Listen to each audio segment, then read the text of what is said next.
Hello guys! So ngayon na ako ulit guys nakapag-vlog. So i-share ko sa inyo yung ginawa kong certificates. I think dalawa yung certificates na ginawa ko is Certificate of Appreciation and Certificate of Recognition. So isi-share ko sa inyo yung aking ginawang template na ginawa ko sa Canva application. So bakit ko siya ginawa? So I was being assigned to make certificates of guest speaker, and the other one is for the message speaker. Ayan, so the other one is for recognition and the other one is for appreciation. Ayan, so ginawa ko to siya guys so that you can have also doings like this, and you could also apply when you are using also the Canva application. Ayan, so without further ado, share ko sa inyo yung ginawa kong mga certificate, pero isa lang muna yung ipapakita kong certificate. So sa next vlog ko na naman ipapakita yung isa. So ito guys is Certificate of Appreciation. So yung recognition, share ko lang siya on my next video.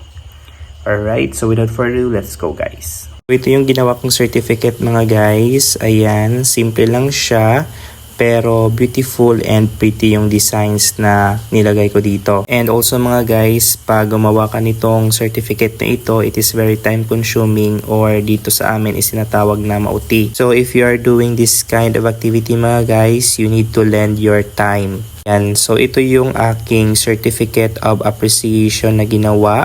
And of course, this is self-made. So, naghanap ako ng certificate and then kinostomize ko siya or minodify. Credit pala sa mga designs na ginamit ko dito sa certificate. So, all, nilagyan ko muna ng mga designs and then I put borders and lines. So, dapat unahin muna natin yung mga border designs and yung mga background designs, so that content na lang yung ating next na ilalagay. So sa paggawa ko ng Certificate of Appreciation, naghanap muna ako ng logo. And then, of course, I know the heading. So, nilagay ko na rin yung heading. Well, it depends upon you if you are going to work for this. So, it depends on you on what heading you are going to place. And after that, nilagyan ko ng Certificate of Appreciation. Syempre, nilagyan natin ng color para look presentable yung ating certificate. Then, after that, nilagyan ko din ng is hereby given to.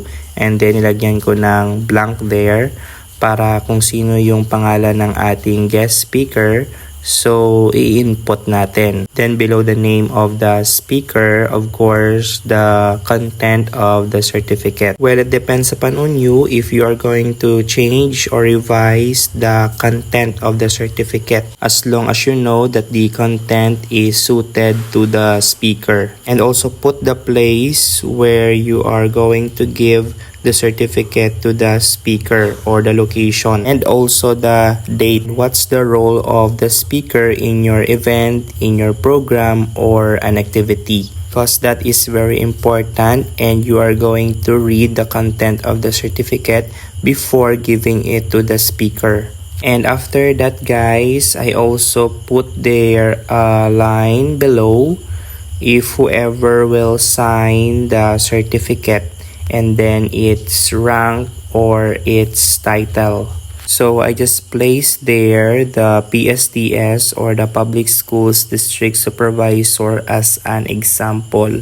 But you can also alter it if you want. Whoever the person will sign or have his or her signatory. So that's it mga guys. So it is very comfortable when you are working with your customized certificate, so that you can have a guide or a sample whenever you forgot to recall of what you did. Alright mga guys, so that's all about my work of the Certificate of Appreciation. As what I have said a while ago or previously, I have another certificate to introduce or to share to you, and that is Certificate of Recognition. So what I did there is I customized designs and I modify the borders it is not the same in this certificate of appreciation that I've made.